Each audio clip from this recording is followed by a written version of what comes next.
Good evening and welcome everyone. My name is Jasmin Agosto and I'm the Education and Community Outreach Manager for the Hartford History Center at Hartford Public Library. This evening, I have the pleasure of hosting and premiering our program, Honoring Revolutionary Latinas in Hartford, a virtual performance. Tonight's presentation is part of the Hartford History Center series in conjunction with the Hartford Public Library's NEA Big Read featuring Julia Alvarez's novel, In the Time of the Butterflies.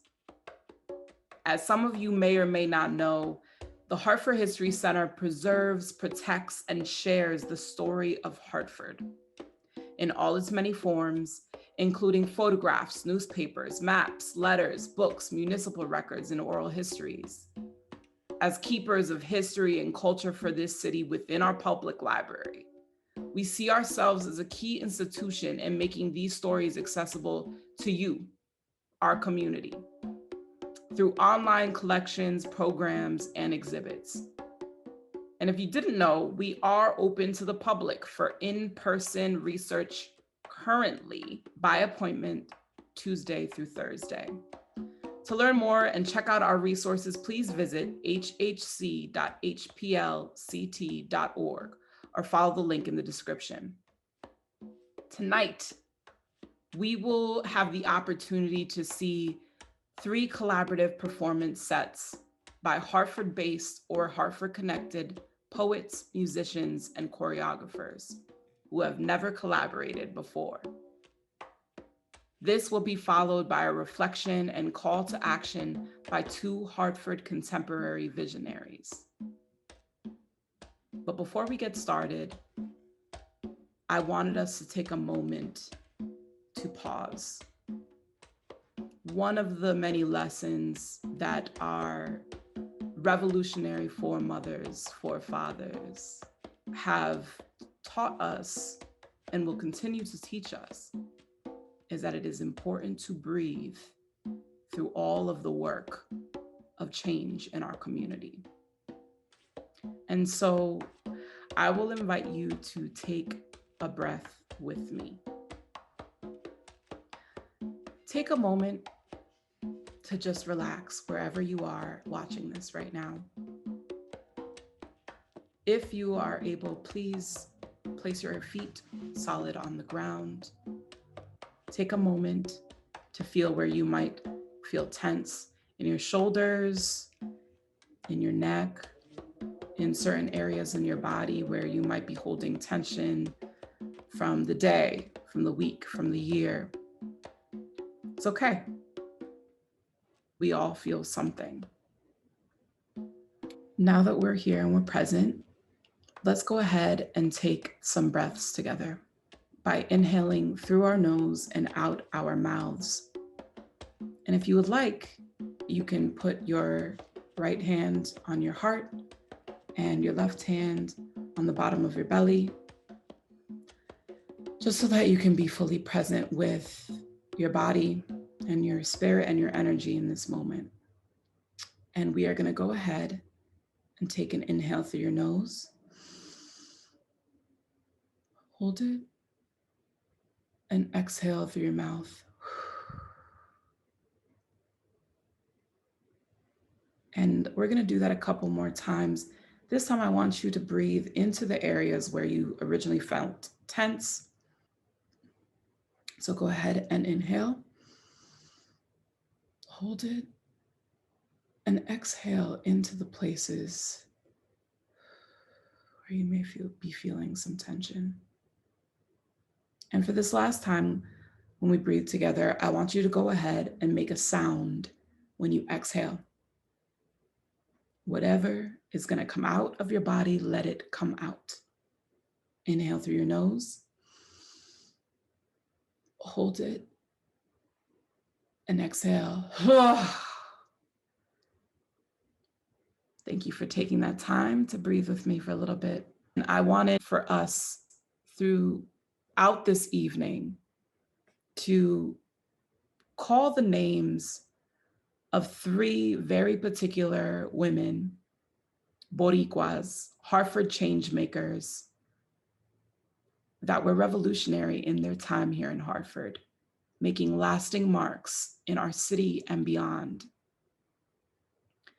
And as we call out their names, we will light a candle in honor of them and pour out water into this beautiful little plant to acknowledge their story, to acknowledge that they were part of the foundation of the Puerto Rican, the Boricua community here in Hartford, that laid a foundation for all of the Latinx communities that would come after them. This tradition, this libation, was passed down to me and shown to me by my elders in the African diaspora right here in Hartford. And so we begin with Olga Alfaro Mili.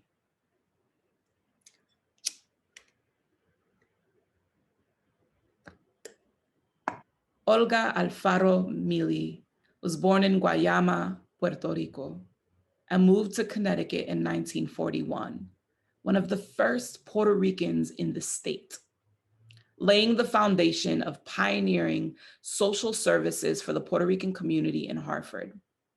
From teaching migrant workers about nutrition and health services to co-founding the San Juan Center and being a longtime community renewal team, family, and job counselor, Mili went out of her way to support her community for employment opportunities and more, even risking arrest to fill up her car with folks who needed to get to job interviews. A devout Catholic, creating religious leadership and support for Boricuas at St. Peter's Church. Tonight, we remember Olga Alfaro Mili. Amen. Yache. And without further ado, let's begin our evening of performances.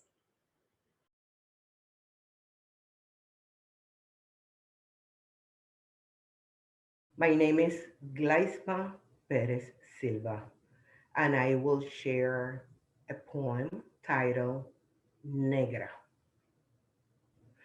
Por el color de la piel me llaman negra, haciendo entrever que no tiene lucidez, tratando de eliminar todo galardón que provoque adagios a millón. Negra por la mirada, negra por la nariz, negra por esta bemba que resuena y te dice que estoy aquí, negra por ese bulto que de mis pechos cuelga, negra por el equipaje que ves en mi viraje, negra por el contoneo y rítmico caminar que recoge toda tu herencia y te pone a ti a pensar. ¿Qué tienes tú de negra que te obligaron a ocultar por miedo a que te asocien con el color de oscuridad? Pero mira esto, hermana, que no se puede negar. Cuando te tocan el ritmo, como los pies se te van, y te mueves o repiqueteas sin definir la verdad, que se te salió lo de negra y no lo puedes ocultar, que aunque tu pelo sea lacio y tu color memoria lo da, lo que llevas en las venas es la misma sangre colorada, que fue mezclada en nuestro origen y continúa mezclada. Y aunque por fuera seas blanquita, lo de negra permeará.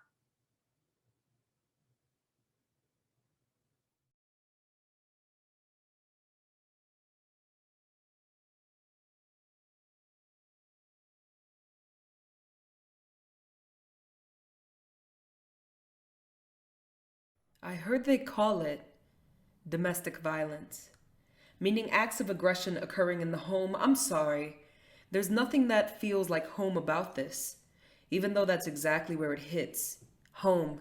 Isn't that a funny little phrase? Hits home? What makes a home? What makes violence? What makes hashtag that's bae into that's just how he is into what did she do to make him do that to her into bitch you ain't taking my kids away from me into you have no life without me into intimidation into the other day a man in Hartford shot and killed his wife with a shotty before turning it out himself, leaving their family wondering what actually happened because they were so loving. Into broken self-esteem and shattered sense of self and a stacking of what society has already implanted into us. From one into too many excuses, one after the other, we keep our secrets close and our monsters closer. Shh. Don't tell your mother. That's another poem. I heard it's called domestic violence. I even heard it call itself love. And it's hard to leave because you grieve, or you cannot leave because he holds in his hand a gun or your heart or both, or now you're stuck in a pandemic with him. Little girls in a nurse's office with a bloody nose hearing, he must really like you. Grown women with fractured ribs telling themselves, but he loves me. And those are the visible wounds. What about the you coming home soon 15 times a night? What about the having your phone checked when you're not in the room, being told how ugly you are? What about the he'll kill himself if I leave? There are far too many systems at play. Patriarchy, head of the household, man of the house, and you ain't shit without a man, so how about you watch your fucking mouth? Call it what it is. Not in the way we mislabel those 64% of mass shootings by white males as a mental health issues. Oh, those poor things. Because we know if Jose or Raekwon did it, it would be genocide for us at a much faster pace than it's happening now, but I digress. That's another poem. If we don't name it, no one can claim it. Clearly part of yet another cover-up. I am, after all, a conspiracy realist. Call it what it is. It is violence against women at the hands of men. Don't bunch us up into a caseload with children and infantilize us on top of blaming us, on top of conditioning us to fall into this plight. Stay stuck in this plight, repeat the same plight, repeat the same plight, repeat the same plight. Call it what it is. It is an act of war. When you violate our bodies and our minds, it is violence against women at the hands of men. There is nothing that feels like home about this, even though that's exactly where it hits home. Isn't that a funny little phrase? Hits home?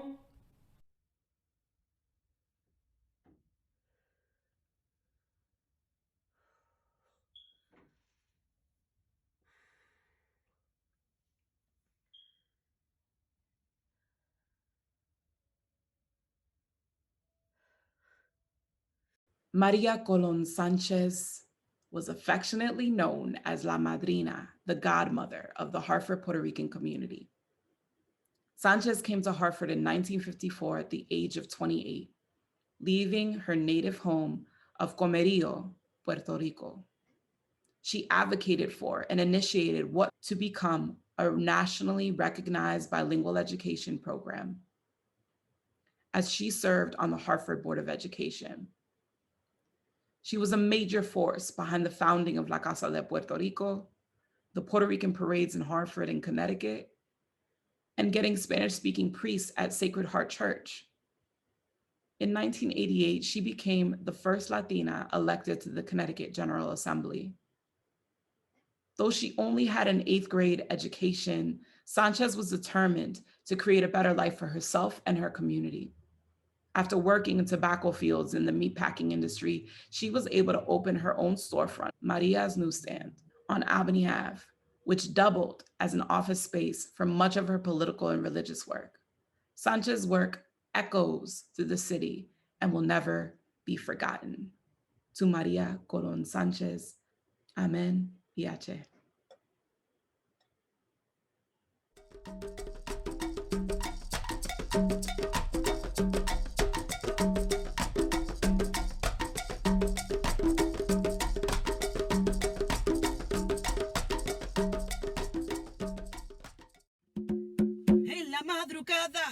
Yo voy despacito, esta frecuencia es un exquisito, porque yo vengo con cura de fraude del marido.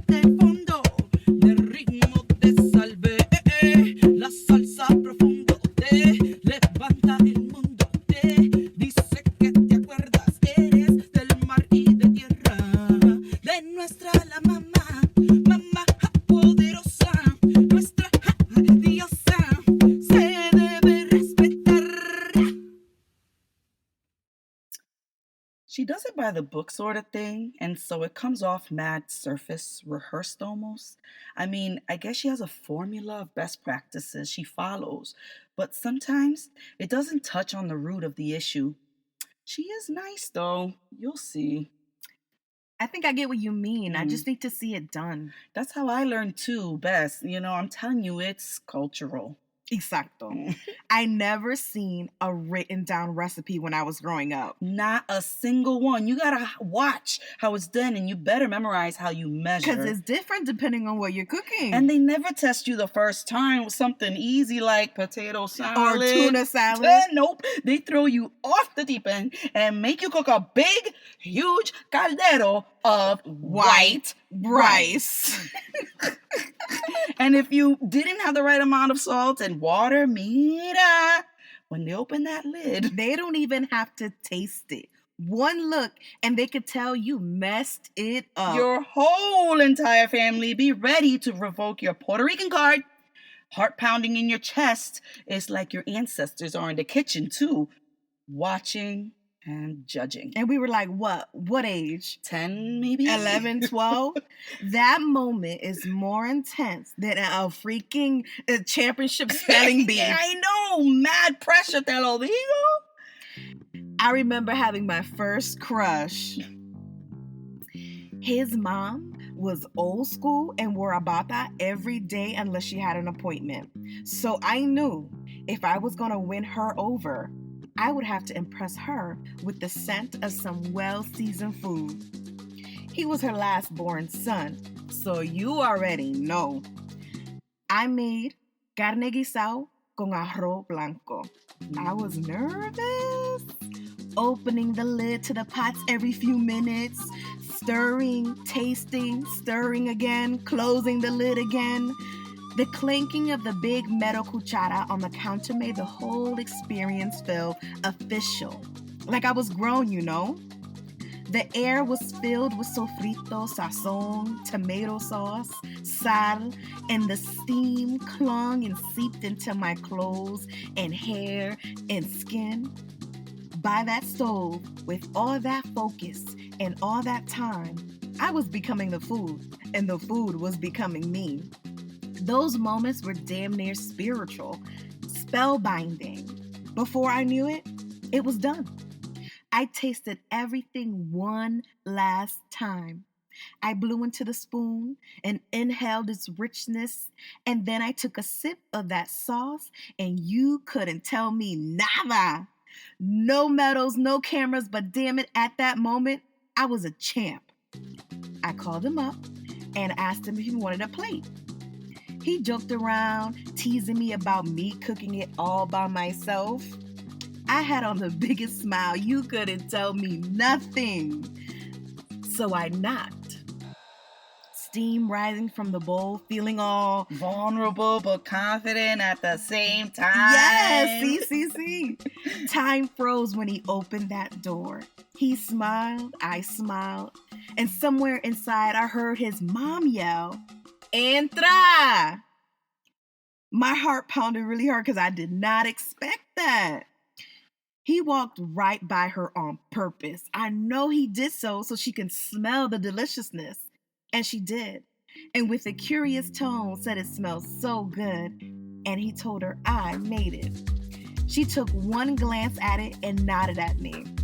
From that day on, she called me La Nena. La Nena with such genuine affection.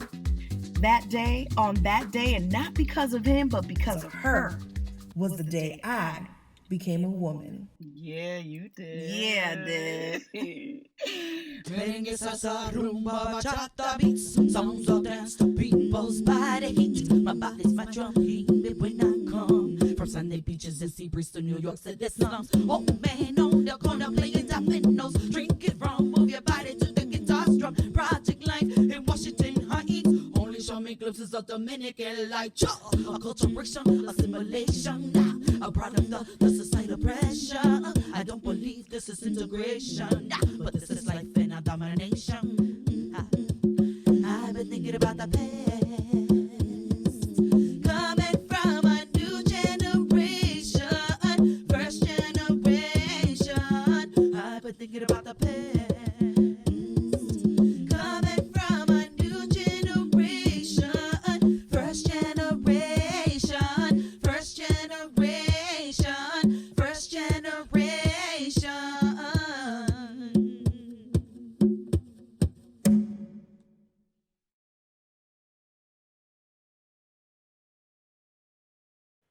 Mildred Torres Soto's first job as a young adult in Hartford was sewing tobacco leaves in Windsor. And with much hard work over the years and community support, she became the first Latina to serve on Hartford City Council. She worked early on with social services and organizing the Puerto Rican and Black communities in Hartford through La Casa de Puerto Rico, Community Renewal Team, and even at Etla Life and Casualty. She also served on the Hartford Board of Education and founded the Puerto Rican Political Action Committee in 1984. For her last 5 years of life, she was the manager of community affairs for the Hartford Current. She received an honorary doctorate degree from Trinity College in her passing in 1998, which was the first time in its 175-year history that they gave this honor to anyone that had passed. Tonight we honor Mildred Torres Soto. Amen y Ache.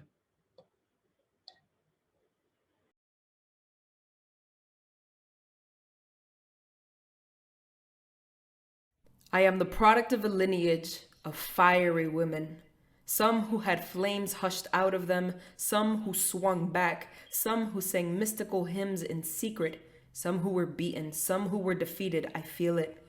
Do you feel it? Responsibility resides on my broad shoulders, in my swollen heart, and my wide smile. It is my duty to inject joy in this blink of existence I'll have, to fight and explore and demand more out of life than was ever handed to the women before me. Do you see what they made of scraps? Do you see it? Do you wonder why I wear a crown, dub myself a powerhouse? I have inherited an inferno. I have inherited their hell. I was made to keep lighting the way. I will rage as a fiery blaze. Grandmother Aries, Mama Sagittarian, daughter Leo, the sum of dragons, the granddaughter of unstoppable forces. Do you hear me? They were the witches you burned, the witches you converted, censored, copied, controlled, the witches whose languages and spells you stole and repackaged to sell back to them through Sephora, the witches you brainwashed into blaming Eve, the witches who smiled in your face and cackled behind your back, the witches who hexed you. My faith is not found in books. They are here. We are here. We are the granddaughters of warriors and warriors. I am the daughter of loud dreamers and quiet fighters. We are the children of women who are both rose and thorn. We are timeless, and you will not stop us.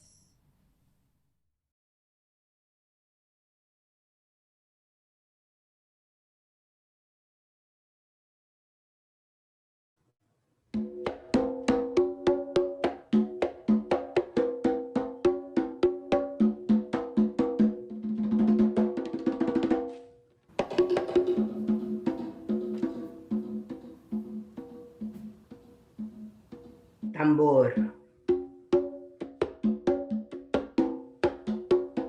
Siento tambores que llaman mis ancestros. Esos tambores que hurgan mis adentros. Tambores que no puedo resistir y mueven la negra que vive en mí. Es el ritmo acaparador que agita mis venas con candor. Es el alma de una madre. Es el África que urde y arde. Tambores que me hacen estremecer y provocan el ansia de vencer. Volver atrás con hidalguía en la lejanía. Distancia física que nos intimida, nos aleja y nos limita.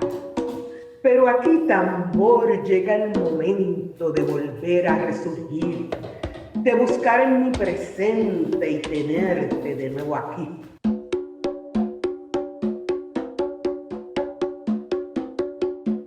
De encontrarte en todo sitio, de escucharte y anhelar, tenerte siempre en mi adentro y no dejarte escapar más.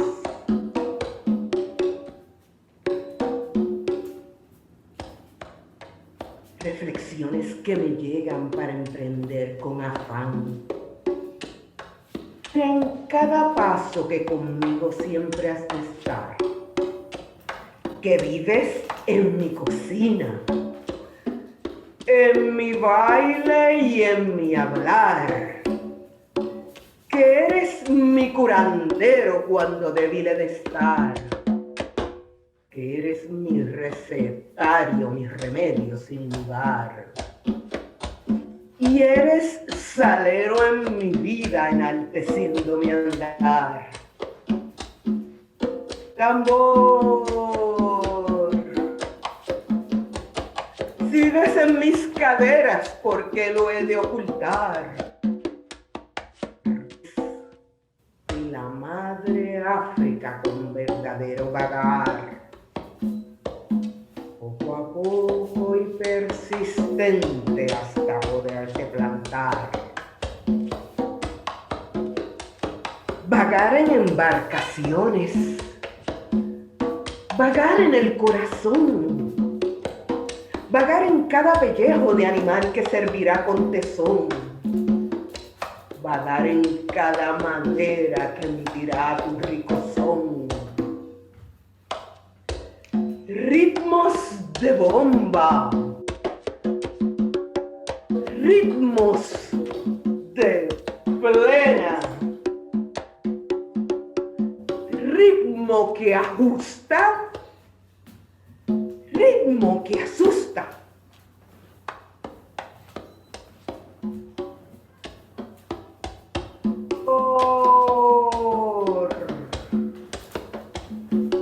No dejes tu ritmo por siempre de divulgar y caminarlo en el mundo para por siempre entonar el homenaje a nuestro origen con orgullo en cada lado.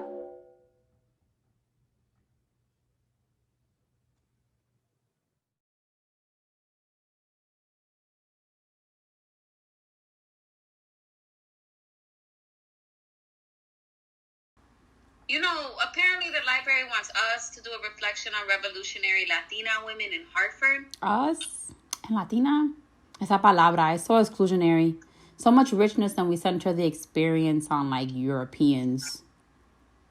You know, white people are always centering everything on whiteness, ignoring the roots that got us here. No matter where they come from, too. You know, did you know any of these women Jasmin suggested? Only Maria Sanchez, and only because she was the ghost in your house. She really was. I was, like, so afraid to cross the boundary on my bike between my house and the rest of William Street because Maria Sanchez te va a comer en la noche. Ooh. I know. While being haunted by the ghosts of your greats, though, like, and then being conditioned to fear them rather than welcome them. I know, mirrors. There's so much we don't know. The ghosts linger. They remind us of the struggle we faced as a people. Even Maria Sanchez, right? Like, the amount of programs and institutions and impact this woman had, it's massive. I mean, just on me, from the food pantries, the parades, and the bilingual education, like, so many aspects of my life. And yet, she was just a scary ghost in my apartment. I did bilingual education, too. Like, in kindergarten, we used to sing songs about Puerto Rico. We were, like, the only class who had uniforms anytime we presented. Red, white, and blue fits with little white gloves. I'm third generation, and it felt like I grew up over there. Yo, that's like quintessential Hartford. Like, I was born here, right? And didn't speak any English until I was like 9 or 10. Because I didn't have to. Yo, there's mad Puerto Ricans out here. That's that colonialism. And now, after the hurricane? Yo, the way people came together, though, like mobilizing for resources, it's like reminiscent of when Maria Sanchez went as far as to go all the way back to PR just to recruit teachers to come back and teach our kids here. What? I didn't know that. That's that language struggle, yo. Matter of fact, I don't think I ever really feared her. There were times where I could have sworn Joe's, but you know what? Anyways. But you know. Yeah, because I'm sure she slapped me that night I stayed over your house. Joe's. Remember? Stop. When we were in middle school. No, it couldn't have been her. There were like mad ghosts in that house anyways. Speaking of ghosts, there's so many things that disappeared. Mm. Our high school isn't there anymore, or what it used to be. If there's anything now, I'd be surprised. Those other schools closed too, like Freddie Wish. I used to live on South Marshall, though, and it looks like they're getting some new housing, I guess.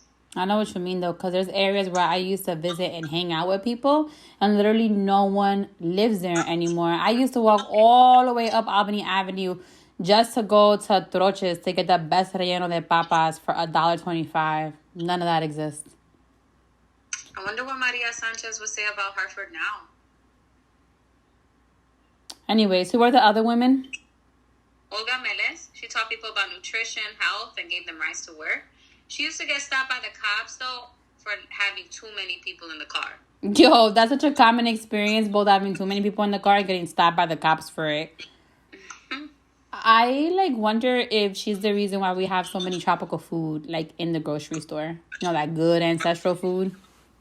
Remember when we realized Yuka didn't hurt our stomachs on bad days? That was Olga Melez. Yo, shout outs to her. I'm gonna let her a little something.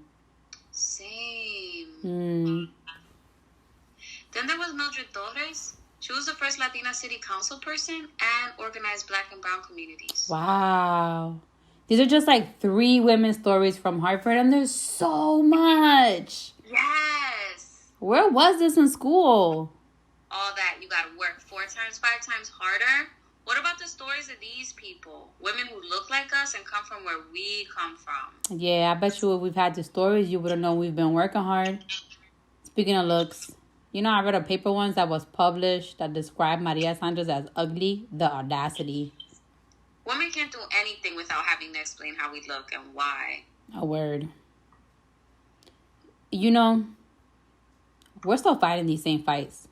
I mean, police brutality, lack of adequate resources and care, access to a good education, access to good health care.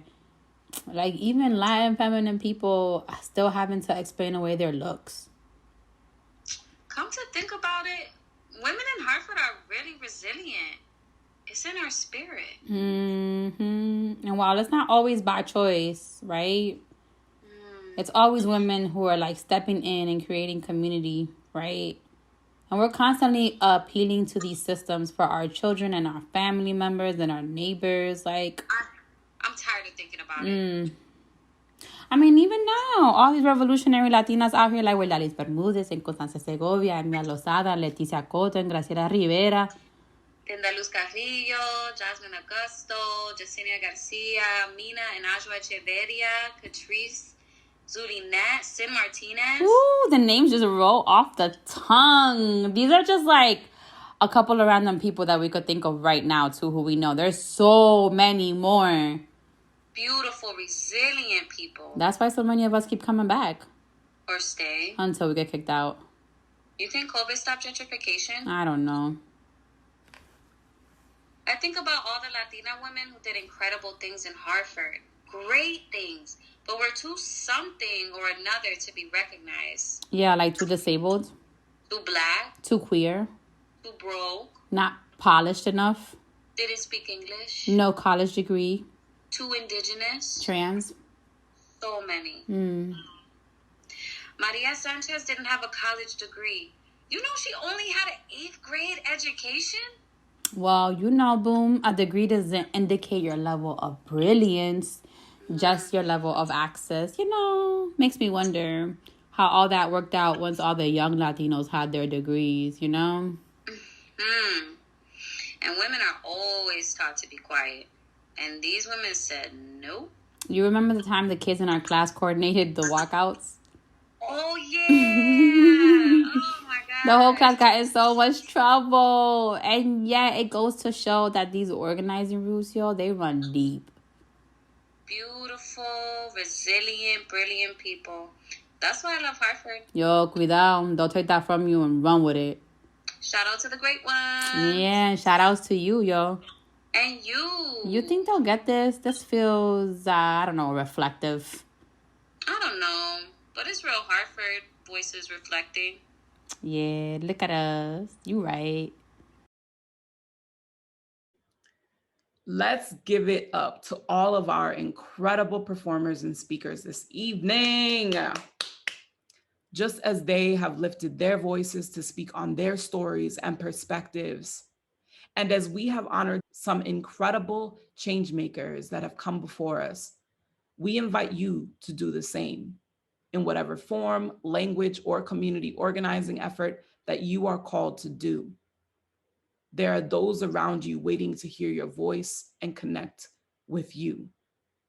As our Big Read programs come to a close this month, we invite you to join us for an evening with Julia Alvarez herself on Thursday, March 25th at 6 p.m. Eastern Standard Time on Hartford Public Library's Facebook Live.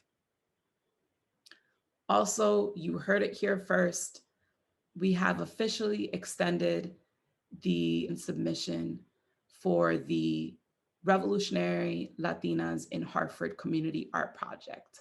We are seeking art from any age, anyone who lived in the city or who currently lives in the city, who wants to celebrate who they believe to be a revolutionary Latina. Somebody in your family, in your community that you see making change, making an impact on your family, on your community, in your school, wherever it might be. Please feel free to draw art inspired by them and tell us why they are a revolutionary Latina in Hartford. Find out more about this at the link in the description. Thank you so much for joining us this evening, and we hope you have a gorgeous, beautiful night. Thank you.